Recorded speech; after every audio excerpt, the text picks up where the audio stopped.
Arizona Wildlife Views, brought to you by the sale of hunting and fishing licenses and the Heritage Fund, lottery dollars working for wildlife.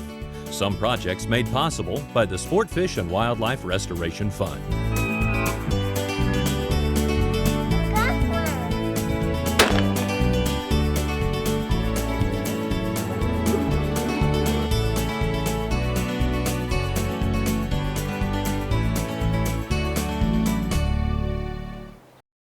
Welcome to this special edition of Arizona Wildlife Views. I'm Jim Paxon.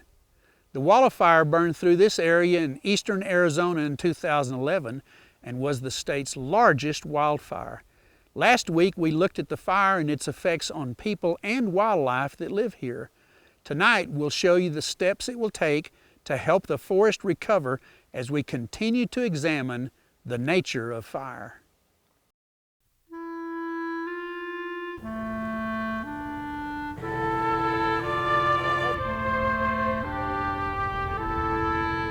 In the summer of 2011, an unattended campfire led to over 500,000 acres of eastern Arizona being burned. Fortunately, no one was killed in the fire, but 32 homes and numerous other buildings were destroyed. The way the fire burned across the landscape and whether the forest had been thinned or not thinned will play a huge role in its recovery. Well, if you look at the burn pattern and a lot of the maps that we've displayed, the burn severity, most of those large, high severity burn areas were due to slope and to the tree species that were there. Typically on these steeper slopes, they're mixed conifer. Mixed conifer, the way it burns typically is in stand replacing fires. It typically does not get an underburn like the ponderosa pine does. So those fields were built up more. There was a lot more higher, denser stands out there. Those are stands that we have a lot of difficulty in managing because on such steep slopes, and they're hard to get into and thin. But those stands, with the combination of the steep slopes and the dense stands, they burn very hot. And so that high severity burn very much matches up with those two factors. But also we did get a lot of damage to the ponderosa pine stands, and typically we've labeled that as moderate severity, but what killed those was the heat stress just from the wind blowing through those stands.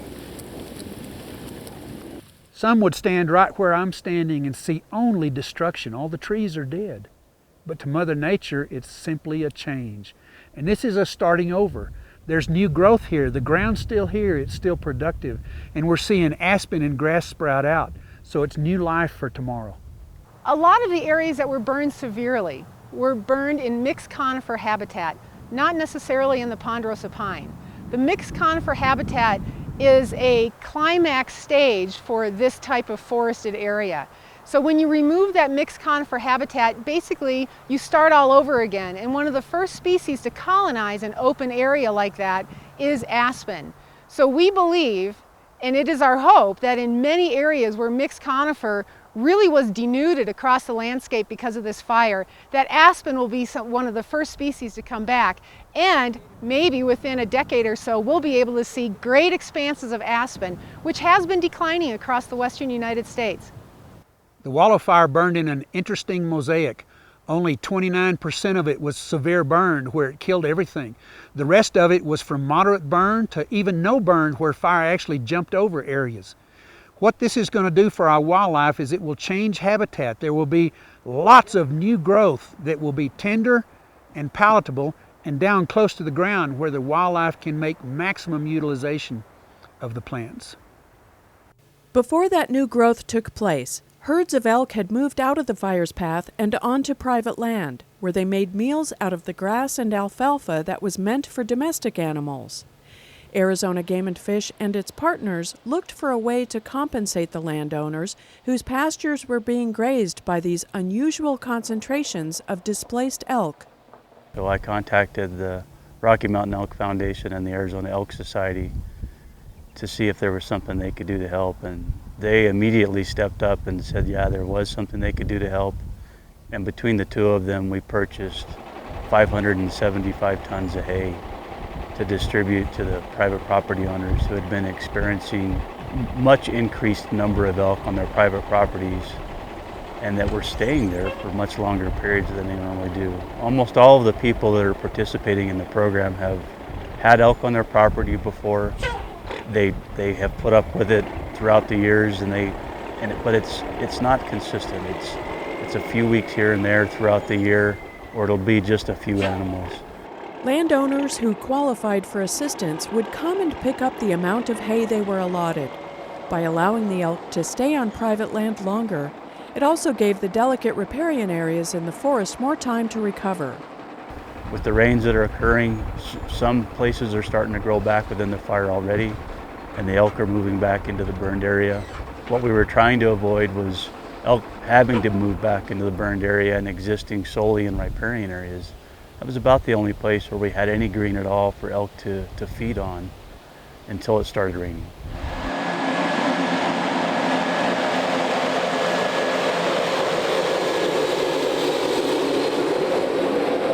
Before the rain began, the Forest Service had already begun the process of reseeding the burned areas as part of its bear procedures. BEAR, Burned Area Emergency Response.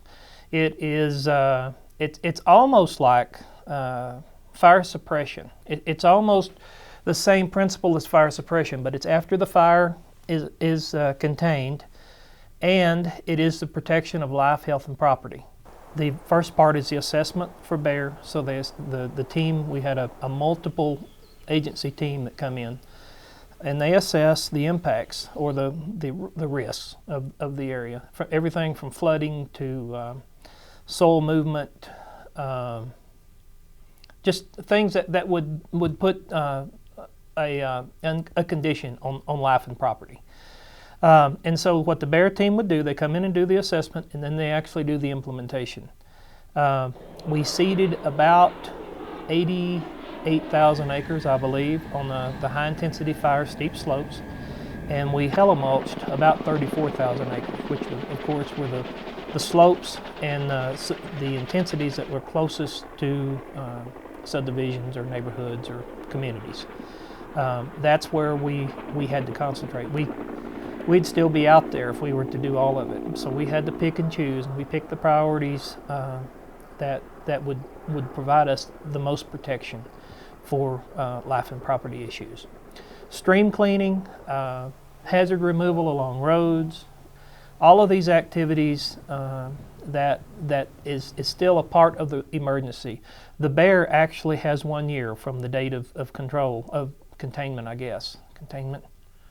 I think it's off from containment, that they have to suspend or to spend funds. After that, it's no longer bear, and so bear actually gives us an avenue of funding that most of the time that we don't have, because it is an emergency. It is based on suppression, and so we were very lucky with the bear work. We had at one time we had, I think, 9 helicopters. Doing what we call bale bombing, putting straw on the steep slopes. We use the air tractors for the seeding, the fixed wing aircraft. A lot of people, a lot of moving parts to do what we could to help stabilize the soils and the environment that is closest to the communities. It was very successful, and that was one of the main parts of the bear plan. And we seeded most of the large areas that were on steeper slopes. Steeper slopes, probably greater than 30%, something like that, in there to the steepest slopes we have around. For instance, here in Alpine, South Mountain is we're ringed with steep slopes around the valley here. And so all of that was seeded, and it was very, very successful. It went a long way to stabilizing a lot of this loose ground. However, these drainages are still going to erode. We're still going to see some flooding and some major soil movement in the upper reaches of the severely burned drainages.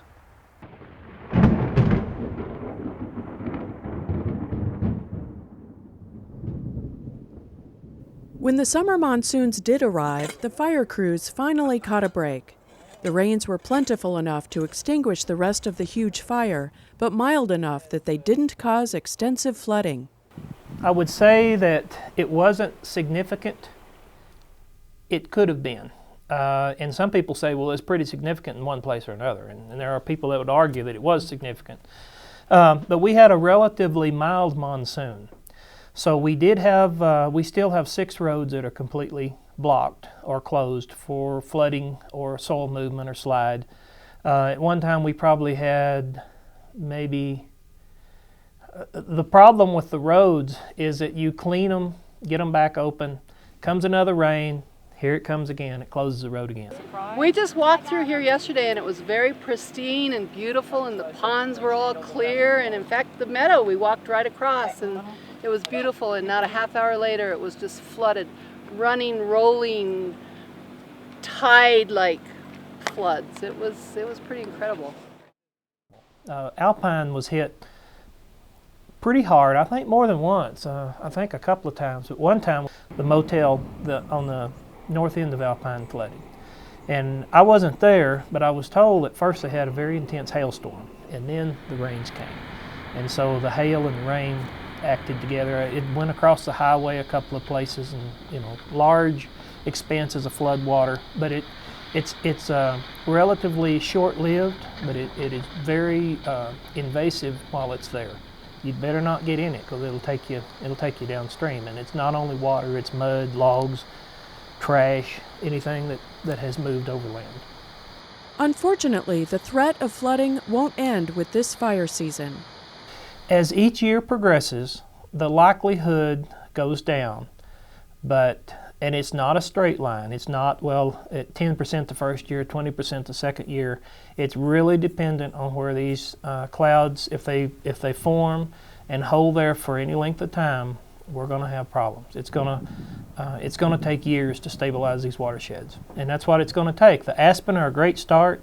We are transitioning most of what was within the fire will transition that had extreme to high fire severity will transition to an aspen forest. It's already started. The aspen sprouts are head high in places. But it's going to take more than that to stabilize the ground. We're going to have to get the leaf fall, start building the organic matter back up. The seeding that we actually done was what they call a sterile seed. It was only good for 1 year. So now the native grasses and forbs need to come back in, and once they establish, each year they get stronger and stronger, and that's what it's going to eventually take. The Wallow fire was contained on July 9th, 6 weeks after it had begun. It wasn't long before residents, hunters, and recreationalists alike wanted to know how soon they could get back into the forest. Our publics here in this area enjoy the forest. I mean, it's their back door. So many people term it's our forest, and it is. They live right here, they enjoy it, they get out every day into the forest. And that was one of the first things that we heard from our publics was, when can we get out there? We want to get back out into the forest. And in order to do that, it was making the roads safe to drive out there. And so that's where we started. We started clearing the roads. We started clearing the main roads first, and that was in a salvage process. We're actually physically cutting the trees down to remove that hazard. Typically, we cut trees down that could approximately a 1.5 tree length away from the road. So anything that could fall on the road, we cut down, and then we came back in at a later time, and we salvaged those trees. We sold the volume, the trees themselves, through a competitive bidding process, and those trees are being removed now. Part of it was working with our partners. With Game and Fish was one of our first partners while the smoke was still rolling. They were, we had some of your folks in here, counties, chambers, the cities were all concerned because of the impact of recreation on this area for the businesses. We saw that as an opportunity. We could not let the public back in when these hazards exist, especially with the hazard trees along the roads. We really have two choices. We can either address the hazards along the roads or we can close the roads. We knew we couldn't close the roads. So we were able to work with our community, with our environmental community as well as industry. Everyone come together pretty well to start reducing the hazards. And it started on 261 to Big Lake. That was a very big issue that folks wanted that road open.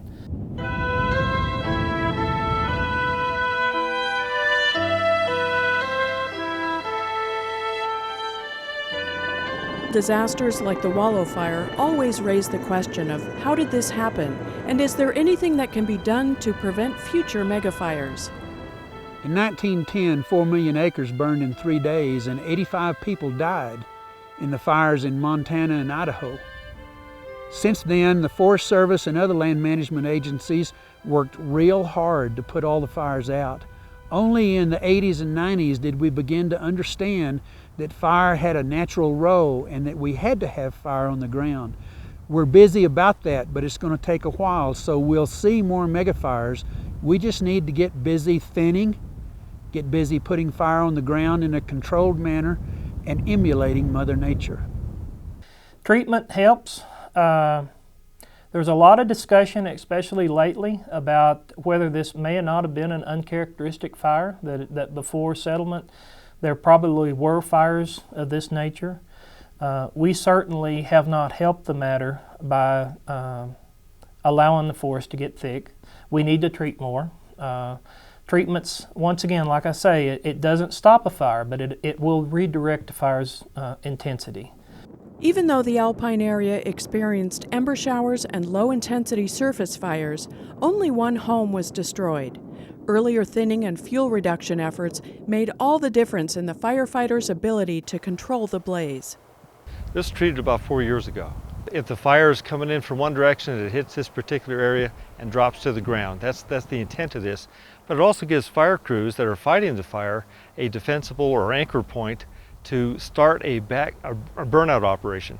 And that's what happened here. They used this as a burnout operation to protect some homes in the nearby vicinity. It succeeded wonderfully. We have some houses behind us that were all saved because of the treatment that the forest provided here. This is typical Arizona forest where we are, beautiful stuff. In 1909, there was probably 60 trees per acre. In 2011, when the Wallow fire burned here, there was 600 to 1,000 trees per acre. That's the reason this fire burned so hot. You can't get firefighters in close when there are 100-foot flames and 12 to 1,800 degree temperatures. I've been here since 1980. I built my dad's cabin in 1980, and we've never had a fire come within, a mile or so of the cabin. This is the first time a fire's ever come through in the 30 years I've been here. So, this is all brand new for me. The fires have been close. The fire protection, the dozer roads, those have been cut years ago to protect us in case we ever did get anything close, but this is the first time it's ever actually gotten here. Well, we were up here the day after it started, and we live across the way, Red Hill Road, off of 191, and it's an A-frame. And we have friends over here, and the fire started, and we left about Wednesday. And there was heavy smoke. The sun was pretty red during the day, about noon. And we left, and the next morning, they evacuated Alpine and the people who live here. So we waited, and we kept Google Earth going the whole entire time, and we had some contact numbers to call up here, and they were very helpful in telling us that they were trying to retain the fire and control it and contain it. They worked very hard. The house we visited in Beaver Creek basically had done some thinning, but mostly they had cleared some ground fuels, things that would be flammable that are right next to their house. So they had a fairly cool ground in which to accept fire, and they burned a light fire going through around their property. Crews were able to look at that and say, well, we can do a burnout around there, put actually a dozer line or a hand line around to stop the advancing fire, and so that's what they did. And in this case it worked. Some cases it doesn't if the wind's blowing really hard, but that's what we're asking homeowners to do, is to make their properties defensible, give our firefighters a chance don't make them make the decision about triage, whether your house is defensible or not. Forests are always going to burn. That is simply a fact of nature. But this was not a natural fire. An artificial buildup of fuels, the exclusion of low-intensity ground fires, drought, high temperatures, low humidity, and extreme winds created the conditions for a perfect firestorm. All it took was an ignition. The Wallow fire was the largest recorded wildfire in Arizona history, and we must all work together to ensure that record will never be broken. The Nature Conservancy has always recognized that forest health is an important issue for all of Arizonans. This is where our clean water comes from, this is where we recreate, this is where we go to cool off in the summer, and our forests are in trouble. And so the Nature Conservancy for the last 10 years has been working in northern Arizona to do just this, to work with our partners to help treat the landscape and restore our forests. And we can see through the Wallow fire that our treatments have been effective, and we are supportive of doing this across a much larger landscape. What we have to understand is that these forests are going to need management as long as man is here. And we can either pay me now or pay me later. This fire cost $108 million to suppress. Wouldn't it have been better to put that money on the ground, put it to work, thinning this forest so you didn't get a mega fire like this one? If the same money had been put into thinning, we could have thinned between 250 and 300,000 acres. Our challenge is to balance the needs of all the rest of the resources with the treatment.